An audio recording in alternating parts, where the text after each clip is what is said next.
నమస్తే, welcome to Telugu one health. నేను రూపానాథిళ్ళ. ఈరోజు మనతో పాటు స్టూడియోలో మీకు ఒక క్లూ ఇస్తానండి. అంటే ఆయుర్వేదంలో గృహ చిట్కాలన్నా వంటింటి చిట్కాలన్నా టక్కున ఒక పేరు గుర్తొస్తుంది కదా, మీకు ఐడియా వచ్చేసి ఉంటుంది. మనందరికీ సుపరిచితులు డాక్టర్ చిట్టిబొట్ల మధుసూదన శర్మ గారు మనతో పాటు స్టూడియోలో ఉన్నారు. సార్తో మాట్లాడదాం, చాలా సలహాలు సూచనలు చిట్కాలు తెలుసుకుందాం. సార్ నమస్తే. సార్, అశ్వగంధ అని ఎక్కడ చూసినా ఇదే మాట వినిపిస్తూ ఉంది. అసలు ఆ పేరు పలుకుతుంటేనే అదొక మంత్రంలా వినిపిస్తుంది అనమాట. అసలు అశ్వగంధ అంటే ఏంటి, దానివల్ల ప్రయోజనాలు ఏంటి, దానివల్ల ఎలాంటి ప్రాబ్లమ్స్కి సొల్యూషన్ దొరుకుతుంది, కాస్త మా కోసం క్లియర్గా. ఈ రోజుల్లో మా ఆయుర్వేద వైద్య విధానమే ప్రపంచవ్యాప్తంగా చాలా చాలా గుర్తింపు వస్తుందమ్మా. అవును. అందులో ఆయుర్వేద వైద్య విధానంలో కూడా అశ్వగంధ తెలియనటువంటి వాళ్ళు లేరంటే అతిశయోక్తి కదమ్మా. అంటే ప్రపంచవ్యాప్తంగా విశేషంగా అత్యంత ఆకర్షింపబడేటువంటి మొక్క, అత్యంత కాన్సన్ట్రేషన్గా చేయబడేటువంటి మొక్క, అంటే అందరికీ తెలిసినటువంటి మొక్క అశ్వగంధమా.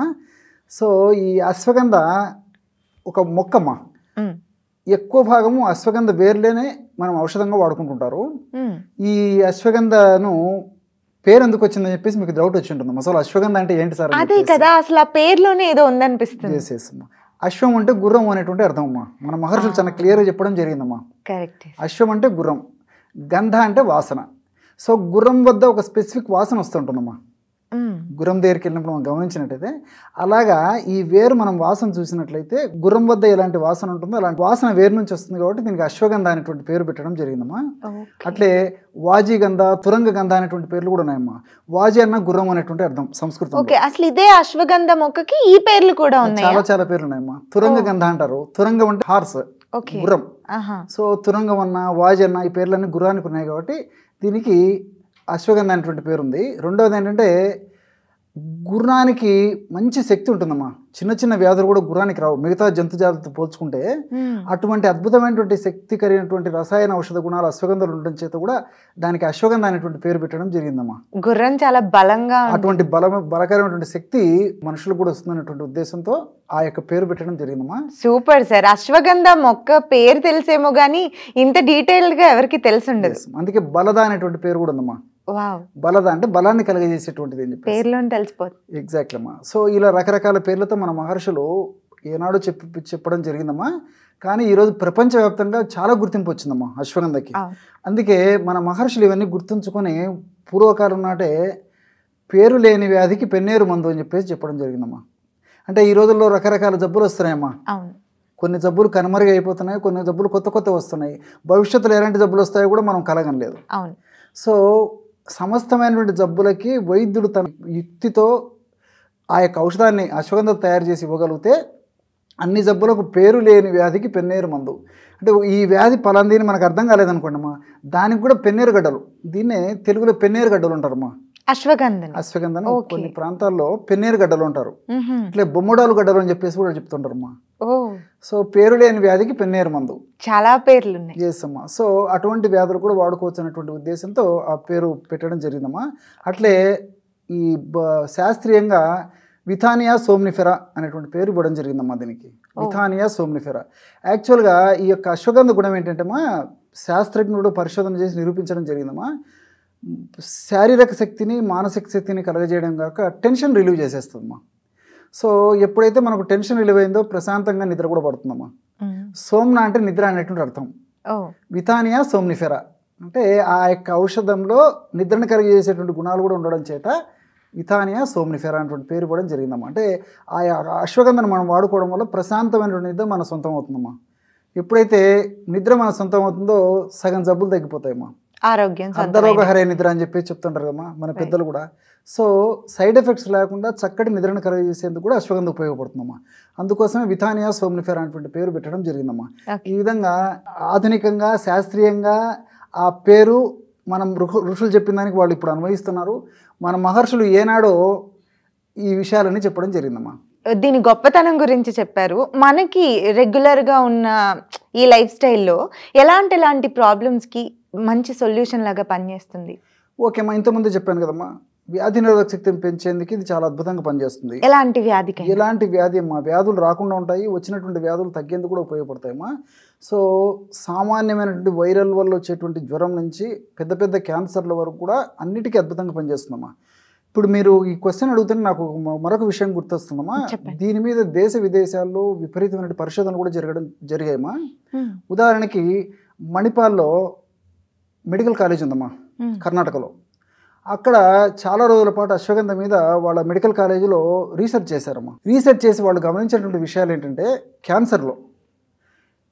క్యాన్సర్ను చాలా త్వరగా తగ్గించగలిగిందమ్మా ఇది. మిగతా మందులతో పాటు అశ్వగంధని ఇవ్వడం వల్ల క్యాన్సర్ను త్వరగా తగ్గించగలిగింది. రెండవది ఏంటంటే క్యాన్సర్ ఒకసారి వస్తే కొన్నాళ్ళు తగ్గినట్టు తగ్గిపించిన మళ్ళీ వస్తుంటుందమ్మా. ఆ విధంగా రాకుండా కూడా ఇది ప్రివెంట్ చేసింది. రెండవది ఏంటంటే ఇంగ్లీష్ మందుల యొక్క డోసు కూడా బాగా తగ్గించగలిగిందమ్మా. ఇప్పుడు క్యాన్సర్ వస్తే కీమోథెరపీ ఇస్తారు. కీమోథెరపీ ఇస్తే జబ్బుకథ దేవుడు కానీ విపరీతమైన సైడ్ ఎఫెక్ట్స్తో ఇబ్బంది పడుతుంటారు. సో డోస్ పెరిగే కొద్దీ సైడ్ ఎఫెక్ట్స్ కూడా పెరిగిపోతుంటాయి. సో ఇది వాడుకోవడం వల్ల, అశ్వగంధ వాడుకోవడం వల్ల ఆ యొక్క కీమోథెరపీ యొక్క డోస్ తగ్గించడానికి వీలవుతుంది. తర్వాత ఎక్కువ రోజులు ఆ ట్రీట్మెంట్ ఇవ్వకుండా ఇంగ్లీష్ వైద్యం కొన్ని రోజుల్లోనే చాలా మంచి రిజల్ట్ ఫాస్ట్గా వచ్చేటువంటి పరిస్థితి ఏర్పడుతుందమ్మా. ఇంకోటి ఏంటంటే ఆ రేడియేషన్ అని చెప్పేసి ఇస్తారమ్మా అవసరాన్ని బట్టి వైద్యులు క్యాన్సర్ గడ్డలకి. ఆ రేడియేషన్ ఇచ్చినప్పుడు ఏంటంటే రేడియేషన్ యొక్క ప్రభావం చేత పక్కనటువంటి ఆ కణజాలం, మంచి కణజాలం కూడా డ్యామేజ్ అయిపోతుందమ్మా రేడియేషన్ వల్ల, రేస్ పంపించడం వల్ల. సో ఈ అశ్వగంధ వాడుకోవడం వల్ల ఏమంటే ఆ పక్కన నుండి కణజాలం దెబ్బతినకుండా కూడా ఇది కంట్రోల్ చేయగలిగిందమ్మా. చాలా చాలా ఉన్నాయి ఇవన్నీ చెప్తుంటే. అశ్వగంధ కూడా అంత అద్భుతంగా క్రానిక్ ప్రాబ్లమ్ ని కూడా ఇది క్లియర్ చేయగలుగుతుంది. ఎంత గొప్ప శక్తి ఉందండి అందులో. వీళ్ళు కనుక్కున్నది ఏంటంటే రీసెర్చ్లో కూడా ఈ అశ్వగంధలో ఈ విథనాలైడ్స్, సమ్ స్టిరాయిడ్స్, అదేవిధంగా ఫైటోకెమికల్స్, తర్వాత కొన్ని రకాల ఆల్కలాయిడ్స్, ఇవన్నీ అనేక రకాలు ఉన్నాయని చెప్పేసి కనుక్కోవడం జరిగిందమ్మా. ఇవన్నీ కూడా ప్రత్యక్షంగా పరోక్షంగా వ్యాధి నిరోధక శక్తిని పెంచడమే కాకుండా వివిధ రకాల వ్యాధులు కూడా ఉపయోగపడతాయమ్మా. ఇప్పుడు గృహ వైద్యంలో కూడా మీకు చెప్తాను చూడండిమ్మా. చెప్పండి. ఎందుకంటే గృహ వైద్యంలో ఈ అశ్వగంధను ఎలా వాడుకుంటారని చెప్పి జనరల్గా మీకు కూడా సందేహం వచ్చి ఉంటుంది. ఇప్పుడు కామన్ ఇదమ్మా కీళ్ళ నొప్పులమ్మా, మోకాళ్ళ నొప్పులు కానీ, భుజం నొప్పి కానీ, తలనొప్పి కానీ, మెడ నొప్పి కానీ, నడుము నొప్పి కానీ, ఏ నొప్పులైనా కానివ్వండి, అశ్వగంధ చూర్ణం ఒక 100 గ్రాములు, శొంఠి చూర్ణం ఒక 50 గ్రాములు, ఈ రెంటిని బాగా కలిపేసేసమ్మా ఒక గాజు సీసాలో నిల్వ ఉంచుకొని రోజు ఒక్కసారి ఒక 1.5 గ్రాములు లేదా 2 గ్రాములు 2.5 గ్రామ్స్ వరకు తీసుకోవచ్చమ్మా. అంటే ఇంచుమించు 1/2 టీ స్పూన్ ఆ పౌడర్ తీసుకొని తగినంత తేనెతో కానీ ఒక 100 ml మిల్క్లో కానీ కలిపి తీసుకోవడం వల్ల రోజు ఒక్కసారి కానీ 2 సార్లు కానీ వివిధ రకాలైనటువంటి నొప్పులు తగ్గిపోతాయమ్మా.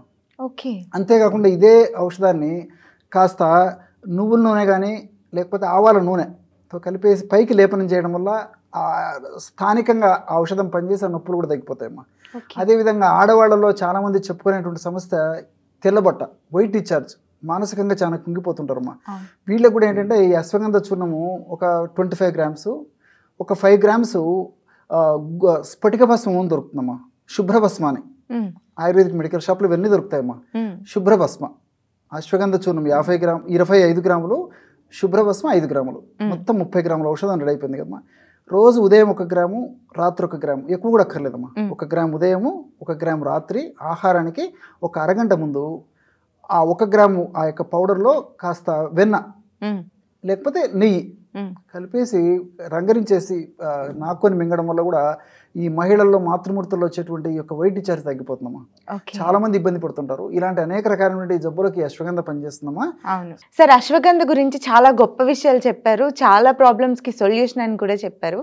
కానీ మా అందరికీ వచ్చిన డౌట్ ఏంటంటే అదేమన్నా ఒక మొక్క రూపంలో మనకి దొరుకుతుందా, లేక దాని పౌడర్ మీరు ఆయుర్వేదం షాప్లో దొరుకుతుందన్నారు, ఆ విధంగానే అందుబాటులో ఉందా?